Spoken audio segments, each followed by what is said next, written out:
হরে রাম হরে কৃষ্ণ হরে রাম গোপালগঞ্জের গোপালী বাপ ছিল কম্বল চোর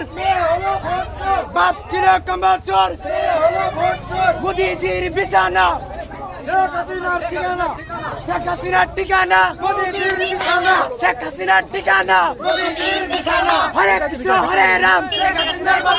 হরে কৃষ্ণ হরে রাম গোপালগঞ্জের গোপালী গোপালগঞ্জের গোপালী হয় হয় রয় রয় হরে কৃষ্ণ হরে রাম স্বৈরাচার সরকার থেকে সবাই মুক্ত আজকে এই স্বাধীন বাংলাদেশে আবার 1952 সালের থেকে 1975 সালে যেভাবে স্বাধীনতা অর্জন করেছিল আজকে সেই স্বাধীনতা অর্জন আমরা পেরেছি। স্টুডেন্টদের সম্ভব আজকে এটাই বলা যাবে, সবাই পড়াশোনা করবেন মন দিয়ে, স্টুডেন্টের দ্বারা সবাই পাশে থাকবেন ইনশাআল্লাহ।